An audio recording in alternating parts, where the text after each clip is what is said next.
Morning guys, today is Thursday. Wala tayong alaga, wala yung apo ko dito sa akin. It's my daughter's day off. So, yeah. Tara, mag-walking tayo. Habang hindi pa mainit na mainit ang araw. So, ang buhay ni Owa.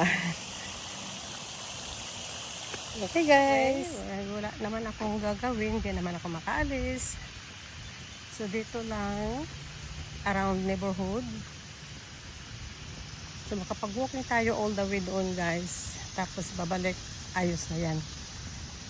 Then later on, pagbalik ko, magluluto tayo ng chicken curry. Hindi pala ako guys sigurado kung chicken curry ang luluto ko o chicken tinola. Chicken curry ang nabanggit ko. So anyway, mayroon naman ako ingredients pang chicken curry. Pero mas parang gusto ko yatang chicken tinola kasi yung malunggay ko doon kailangan kong gagamitin. Magmamitasan naman tayo para ihalo natin. Meron akong sayote doon. Magpapapawis tayo guys. Dahil pagdating na naman ng winter, sobrang lamig. So habang ganitong panahon, summer, sobrang init nga. Hindi ka rin pwedeng lumabas dito guys kasi sobrang init, parang pakiramdam mo parang, alam mo guys, pag yung oven, pag binuksan mo yung oven, parang ganun ang init. So today, a little bit windy, saka yung parang cooler siya ng konti. So ito, samantalahin natin mag-walking. Okay guys, nandito na tayo, nakarating na sa bahay. Yan. Naman na ako sa labas. Uupo. Ano muna ng pawis. Dito ang hangin sa labas. Magpahangin-hangin muna tayo. Pati sa pinawisan. Mapli sa mata guys ang yung pawis. Okay guys, nakapaligo na tayo. And we're gonna start cooking. This is our chicken. Yan, iwahiwain ko muna siya guys. Okay, I decided to cook chicken tinola. Then, kumuha tayo ng malunggay sa ating garden. So, ayan guys. Our chicken tinola, it's done. Ayan, ang daming malunggay. So, let's eat.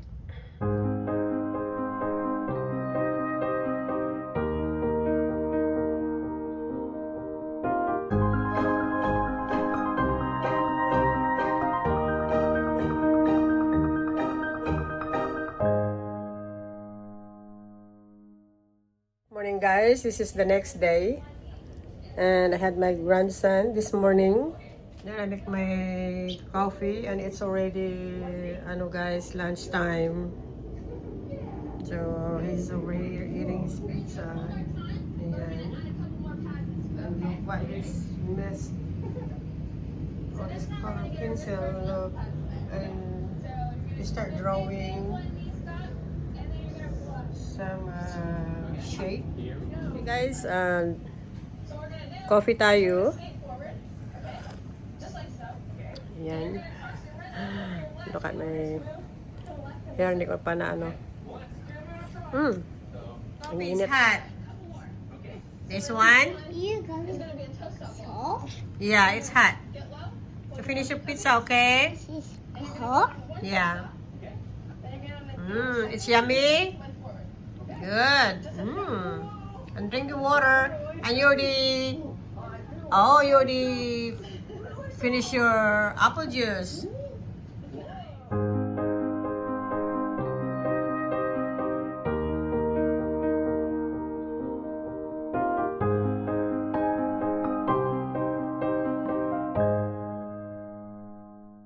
Okay, katatapos lang ng apo ko kumain ng ng pizza niya na pinagkakainan niya bawat isa. Hindi naman niya talaga all the way kinakain. Ayun, nanonood na siya. Relax habang titingin din sa books niya. Okay. Yung lunch for today, yung niluto ko kahapon na tinulang manok, Yun din guys ang kakainin kong lunch. Yung dinner ko pala kahapon na niluto. So guys, ang tinulang manok na may malunggay at saka so guys, iinit natin guys dito sa kaldero. Mas gusto ko yung iniinit guys sa kaldero ang ang tawag nito, lalo yung lalo na kung ano pa guys, may sabaw. Gusto ko talaga yung pakuluan ulit, isang sa ilagay mo sa microwave. So mas gusto ko yung ganyan. So ayan, init natin. So ayan guys, ito na, nainit na natin ang ating tinulang badok leftover from last night. Itong kinain ko nung dinner kagabi. Pero walang kanin. Ano lang guys, parang pinapak, yung lang, kinain ko lang ang mga gulay. Then, the same thing, I'm not gonna eat rice with it. I'm just gonna eat it like this. Gusto lang ako ko nang kumain ng ng pakwan. Yung ginakat ko to guys kahapon. Ayan. Yun ang isa ay kunti na lang. So, ibigay ko na lang sa kanya. You gonna open it? Okay, you want me to open it? Can you open it? Or let Owa open it?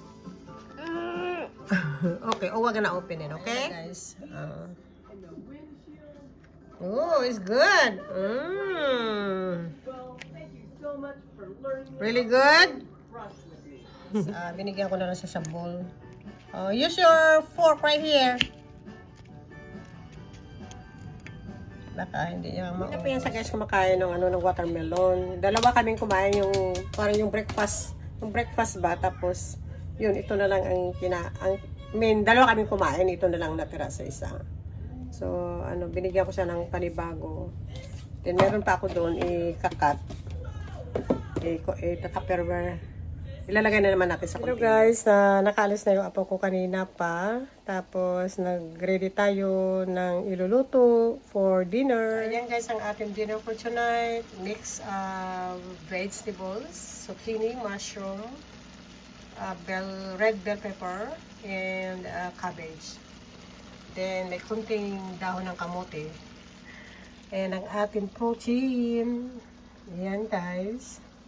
Bali, 1 piece of steak. Tapos, sinano ko na lang yung cut ng half.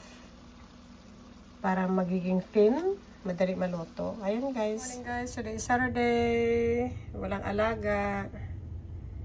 So, ayan. This morning, gumawa tayo ng iced tea. Yan, paborito ni Kumbaya. Paborito. Gusto niyang inumin. So, ayan. Ito lang kasing ginamit ko yung dahil wala akong pitsel dito guys. So yan, kung nilagay, tapos mag-add na lang tayo ng tubig. Panglagyan ito guys ng orange juice. Inano ko lang, nilinis. Nugasan ko, ayan. So, ayan. Hindi ko naman kailangan gumawa ng maramihan kasi kami lang naman. Yung pag naubos, gagawa na naman ulit. Punta tayo dito guys sa labas. Ayan. Papainit-init dahil sobra din ng lamig sa... Yan ang ating orange mango. Ang tagal ko guys maubos dahil ang ginagawa ko, nilalagyan ko ng ng maraming ice. Kasi sobrang tamis. Matamis pala ang pag-mix ang mango at saka orange juice. So, nilalagyan ko ng ng ice. So, dito tayo sa labas, mag-relax ng konti, magpa-init-init habang maaga pa. Kasi sobrang lamig sa loob guys, ang aircon din malamig. Itong anak ko, ayaw i-turn up. Itaas ng konti ba? Dapat nasa 72, pagkaalam ko 72, 73, naka 70 Hindi malamig talaga guys sa ibaba, pero sa itaas hindi. Kasi pag summer, ang itaas naman ang mainit. Parang ang lamig ari sa baba. Pag winter naman, ang sa itaas naman ang sobrang lamig. Siguro dahil nasa pag nag-iis, lalo na pag nag-iis, no. So, yun. Nothing to do. Patabag-tamaran. Dahil, yun nga, wala akong alaga. Busy naman ako pang may alaga ako. So, ngayon, Saturday, Sunday, wala. So, Monday na naman hanggang next week, Monday hanggang Friday na naman ako mag-alaga. Every day. Kasi yung anak ko full-time na. So, sayang naman dahil nabayaran naman niya ako. Parang extra income. Then, tawag nito. Isang ipaalaga niya sa sa iba. Mas mahal ang ibabayad niya. Tapos pag Saturday, Sunday, pag halimbawa may pasok siya, tawag nito, yung daddy naman ang ang daddy naman ng bata ang nag-aalaga. So, yun. Tayo guys sa sa mga tanim ko na kahit konti, at least mayroon. Tuwang-tuwa ako sa malunggay ko dito dahil malalago ang bulaklak, ang dahon. Ayan. So, ang dami ko na rin na harvest, na ilang beses ko na rin na lutuan. Ayan ako na naman. So, pagdating na naman ng winter to guys, pag pinasok mo naman sa loob, hindi na siya magiging katulad talagang ganito. So, dati, ang ginawa ko guys, pinano ko dito, pinutol. Ayan. So, ayun na siya. Tapos, tingnan mo ito, pinutol ko rin to siya guys. Ayan ayan nga ayan. So, tumubo naman siya pa taas yan. So, the same thing dito sa isa, ganyan din. Nakikita mo yung pinagputulan ko. Ayan guys. So, okay. Tapos, karoon sa ng sanga. Nag-iisa na lang, ayan. Dahil pinutol ko rin, ayan guys, nagsanga-sanga na rin siya. Ayan, malaki na yung okra ko. Late na ako dahil guys, nag-decide na magtanim nito. So, ewan ko lang kung aabutin ito bago mag-winter. Kung maano natin ang onions na binigay ng friend ko sa akin. Yan, diligan natin guys. Good morning guys, this is the next day. And I'm trying to finish my vlog yesterday. This morning, trying to prepare my box, get ready to mail it tomorrow. I mean, they're picking it up tomorrow. So, ayan guys. I guess this video guys entertain you. Very simple. Buhay ni Owa or Lola. My grandkids call me Owa. So, that's what my oldest one started calling me Owa. So, they all call me Owa. So, you all have a wonderful day. God bless us all. And see you in my next vlog. Don't forget me a thumbs up and subscribe. Owa! Yung apo ko. Napagod sa katatakbo. Ayun o nasaan na yun. Okay guys, bye!